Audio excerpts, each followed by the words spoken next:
Hello guys, सॉलैंड series के 208 का full episode आ चुका है और इस वीडियो में हम इस एपिसोड को पूरा हिंदी में एक्सप्लेन करने वाले हैं। तो चलिए बिना किसी देरी के वीडियो को स्टार्ट करते हैं। अब जैसे ही वीडियो स्टार्ट होता है तो हमें तैंगचिंग को दिखाया जाता है, जो कि तैंग सैंग को बताते हैं कि वो ये असुरा ट्रायल बोजाक्जी को पाने के लिए दे रहे थे। बोजाक्जी को दिए वादे के कारण ही वो स्लॉटर सिटी में आए थे और यहाँ पर आकर उन्होंने गॉड असुरा के ट्रायल्स को एक्सेप्ट किया था। तैंगचिंग बताते हैं कि इस दुनिया में दो एविल गॉड्स हैं। एक गॉड का नाम असुरा गॉड है, जो कि मौत के देवता है, और दूसरे गॉड का नाम राक्षसा गॉड है, जो कि बुराइयों की देवी है। ये दोनों गॉड्स एक दूसरे के दुश्मन हैं और एक दूसरे के लिए मुश्किलें बढ़ाते रहते हैं। तैंगचिंग ने सोचा था कि उन्होंने असुरा गॉड के ट्रायल्स को चुना है, पर उनके 8वें ट्रायल के दौरान उनकी आत्मा एक पावरफुल इविल डिजायर के कारण नष्ट हो गई थी, जिस वजह से उनकी body blood red 900 bat king का बंधक बन गई थी और उसके बाद वे स्लॉटर किंग में बदल गए थे। तैंगचिंग की बातें सुनकर तैंगसैंग अंदाजा लगाते हुए पूछता है कि इसका मतलब आपने सिर्फ असुरा गॉड का ट्रायल स्वीकार नहीं किया था। इस पर तैंगचिंग कहते हैं कि तुमने सही कहा, अंत में ही सही, पर अब मैं भी समझ गया हूँ कि असुरा गॉड को अपना सक्सेसर खोजने से रोकने के लिए ही राक्षसा गॉड ने अपनी इविल डिजायर को स्लॉटर सिटी में छोड़ दिया था और मैं उन बुरी इच्छाओं के कारण ही डिस्टर्ब हो गया और धीरे धीरे मेरी आत्मा उसकी बुराइयों में कैद हो गई। अब जबकि मैंने तुम्हारे सीगॉट लाइट की मदद से उन बुरी इच्छाओं को हरा दिया है, इस वजह से मैं आखिरकार अपना एक ट्रायल भी पास कर चुका हूँ और मुझे असुरा गॉड के डेविल्स रॉड को इस्तेमाल करने का अधिकार भी मिल गया है। ये सुनते ही तैंगसैंग कहता है कि इसमें कोई आश्चर्य की बात नहीं है कि ये डेविल्स रॉड बड़ी ही आसानी से सीगॉट के ट्राइडेंट को टक्कर दे सकता है। अपने डेविल्स रॉड की तारीफ सुनने के बाद भी तैंगचिंग मायूस हो जाते हैं और अपने डेविल्स रॉड को वापस ले लेते हैं और तैंगसैंग से कहते हैं कि यह अफसोस की बात है, लेकिन अब बहुत देर हो चुका है। पर तभी तैंगसैंग के दिमाग में एक बात तेजी से दौड़ने लगती है और तैंगसैंग तुरंत कहता है कि आप ही इकलौते ऐसे ग्रैंड सोलेन मास्टर है जिसकी power grand ocean God master यानी कि बोजाक्जी के बराबर है और आपके पास हाओतियान हैमर भी है। इसका मतलब आप ही मेरे ग्रेट ग्रैंडफादर तैंगचिंग है, जो कि 99 लेवल के ग्रैंड सोलेन मास्टर हैं। इतना कहने के बाद तैंगसैंग तुरंत तैंगचिंग के सामने झुक जाता है और अपना परिचय देते हुए कहता है कि मेरा नाम तैंगसैंग है और मैं हाओतियान ट्राइब के तैंग हाओ का बेटा हूँ, इसलिए मेरा अभिवादन स्वीकार करे दादाजी। अपनी पहचान का प्रूफ दिखाने के लिए तैंगसैंग भी अपने हाओतियान हैमर को रिलीज कर देता है। अब तैंगसैंग के पास हाओतियान हैमर देखकर तैंगचिंग खुश हो जाते हैं और अपने परपोते तैंगसैंग से कहते हैं कि तुम तैंग हाओ के बेटे हो। बहुत अच्छा, बहुत ही अच्छा मेरे परपोते, अब तुम खड़े हो सकते हो। ऐसा कहकर वे तैंगसैंग को उठाने लगते हैं। तैंगसैंग अपने परदादा तैंगचिंग को देखकर बहुत ही ज्यादा एक्साइटेड हो जाता है और उनसे कहने लगता है कि दादाजी, अगर आपका साथ हमें वापस मिल जाए तो मेरे फादर और हाओतियान ट्राइब ने इतने सालों से जो घृणा और अपमान सहा है उसका बदला लिया जा सकता है। अब तैंगसैंग की बात सुनकर तैंगचिंग उससे कहते हैं कि मुझे स्लॉटर सिटी में तैंग हाओ की मौजूदगी का एहसास हुआ था और उसने हेल रोड टेस्ट भी पास कर लिया था, तो फिर उसे क्या हुआ है और मेरे हाओतियान ट्राइब को किसने क्या किया है, मुझे सब कुछ बताओ। इसके बाद तैंगसैंग तैंगचिंग को बताता है कि ये सब तब शुरू हुआ जब मार्शल सोल एम्पायर के पिछले पोप क्यान जुनजी को पता चला कि मेरी माँ एक सेंचुरी मिलेनियम सोल बीस्ट है। इसके बाद तैंगसैंग एक एक करके मार्शल सोल एम्पायर के सारे करतूतों के बारे में तैंगचिंग को बताने लगता है।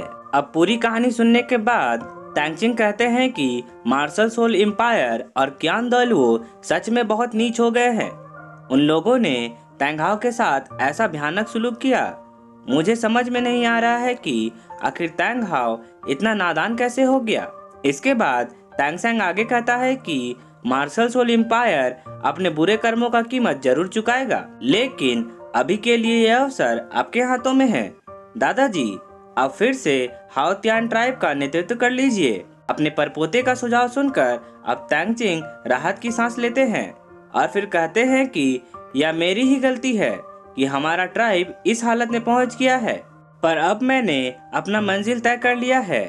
पर मेरे परपोते, तुम मुझसे भी अलग हो, क्योंकि मैं पहले बहुत अहंकारी था, लेकिन जब मैं तुम्हारी उम्र का था तब मैं तुम्हारे जितना पावरफुल नहीं था। तुम्हारे नेतृत्व के साथ हाओ तियान ट्राइब और भी ज्यादा उन्नति करेगा। ऐसा कहकर वे तैंगसैंग को ट्राइब का मुखिया बनने को कहते हैं और उसे एक मुहर भी देते हैं।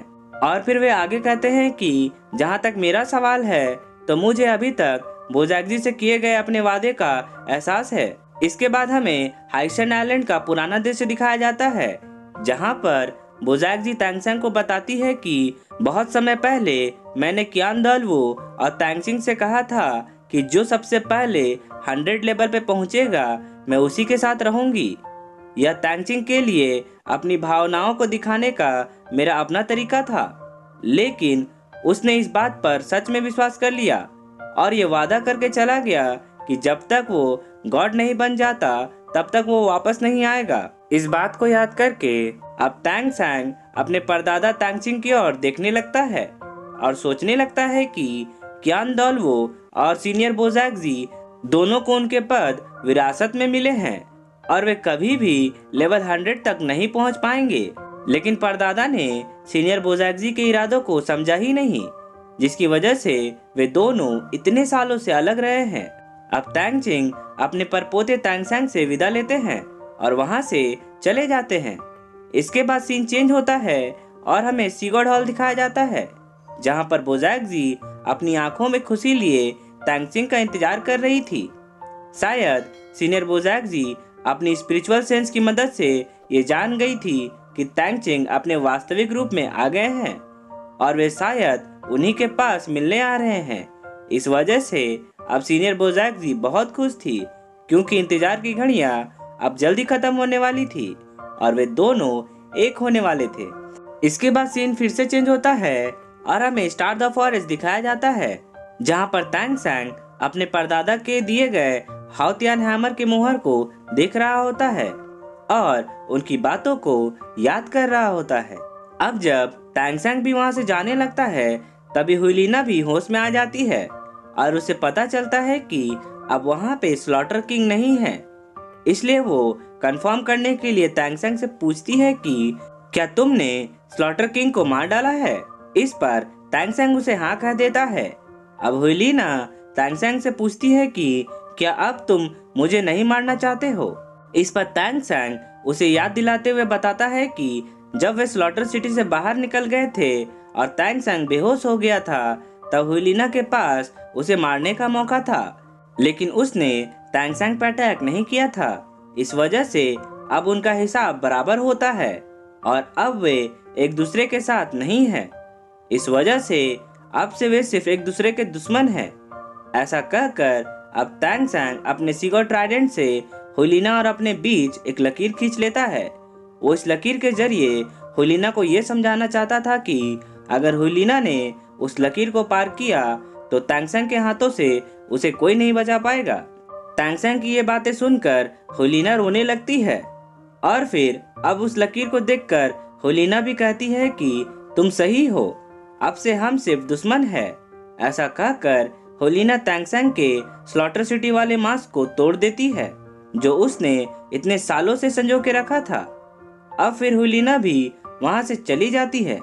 हुईलिना के जाने के बाद तैंगसैंग आगे बढ़ने लगता है और फिर तुरंत ही शावू भी विशफुल ट्रेजर पर्स से निकलकर बाहर आ जाती है। अब तैंगसैंग शावू को हुईलिना को ना मार पाने का सफाई देने की कोशिश करता है, पर शावू तैंगसैंग से कहती है कि मैं जानती हूँ कि तुम क्या कहना चाहते हो। मैं मार्शल सोल एम्पायर और वहाँ के लोगों से बहुत ज्यादा नफरत करती हूँ, जिन्होंने स्टार द फॉरेस्ट पे हम पर हमला किया था। पर मैं उस तैंगसैंग से बहुत ज्यादा प्यार करती हूँ जो दूसरों का फायदा नहीं उठाता है। अब यहाँ से चलो, हमें स्टार द फॉरेस्ट जल्दी पहुँचने की जरूरत है। इतना कहकर अब शावू तैंगसैंग के साथ स्टार द फॉरेस्ट के भीतरी हिस्सों की तरफ जाने लगती है। अब कुछ ही दूर जाने के बाद तैंगसैंग और शावू रुक जाते हैं, क्योंकि वहाँ पे शावू को पेड़ों के ऊपर जली हुई राख दिखाई पड़ती है। अब तैंगसैंग भी तुरंत शावू से कहता है कि मुझे यहाँ पर कुछ अजीब सा फील हो रहा है। इस जगह को देखकर ऐसा लग रहा है कि यहाँ पर बहुत ही भयानक वाली लड़ाई हुई है। तांगसेंग की ये बात सुनकर शाओ उससे कहती है कि क्या तुम्हारा मतलब ये है कि तुम्हारे ग्रेट ग्रैंडफादर तांगचिंग भी इस लड़ाई में शामिल थे? ये सुनकर अब तांगसेंग इस बात की पुष्टि करने के लिए शाओ के साथ आगे बढ़ने लगता है, पर तभी तांगसेंग को खून का महक आने लगता है। अब तांगसेंग और शाओ उस दिशा की ओर भागने लगते हैं जहां से खून की महक आ रही थी। भागते भागते तांगसेंग यहाँ के निशानों को देखकर कहता है कि ये भगदड़ के निशान ग्रैंड घोस्ट मास्टर से जुड़े हुए हैं।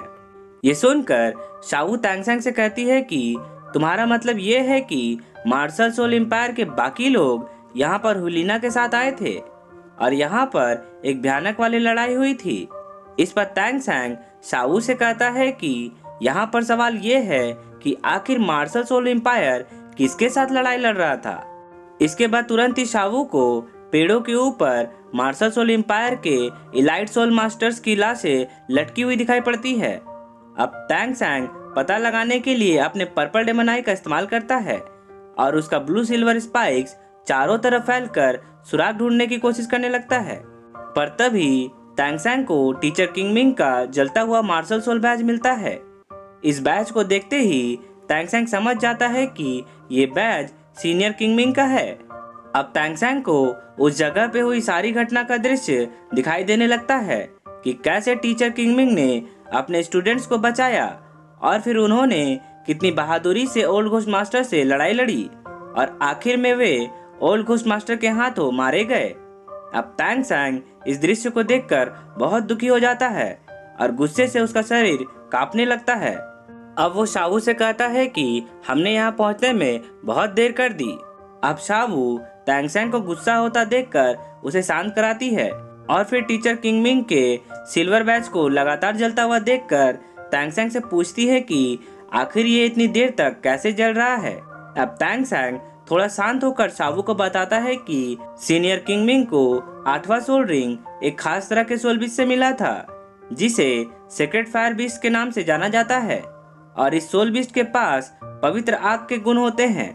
जब तक ये पवित्र आग सभी बुराइयों को जला नहीं देता तब तक ये सबसे छोटे मात्रा के ईंधन से भी जल सकता है। अब तांगसेंग टीचर किंगमिंग की आत्मा को याद करते हुए कहता है कि सीनियर किंगमिंग, यह आखिरी संदेश आपने हमारे लिए छोड़ा था। मैं ये समझ चुका हूँ, आप चिंता मत करिए। एक बार बस मेरा मिशन कंप्लीट हो जाए, उसके बाद हम आपके मौत का बदला जरूर लेंगे। अब तुरंत ही शाओ को कुछ एहसास होता है और वो तांगसेंग से कहती है कि मार्शल सोल एम्पायर के लोग यहाँ पर दामिंग और अर्मिंग के लिए आए हैं। ये सुनते ही तांगसेंग शाओ को लेकर तेजी से स्टार द फॉरेस्ट के अंदरूनी हिस्सों की तरफ भागने लगता है और फिर शाओ से कहता है कि वो दामिंग और अर्मिंग के लिए ज्यादा चिंता ना करे क्योंकि दामिंग और अर्मिंग अभी भी स्टार द फॉरेस्ट के किंग हैं। ये पूरा जंगल ही उनका इलाका है और वो मार्शल सोल एम्पायर से बचने के लिए इसका फायदा जरूर उठाएंगे।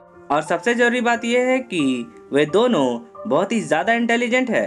अब भले ही बेबीडोंग के लोग बहुत ही पावरफुल है पर वे इतनी आसानी से दामिंग और अर्मिंग को नहीं मार पाएंगे।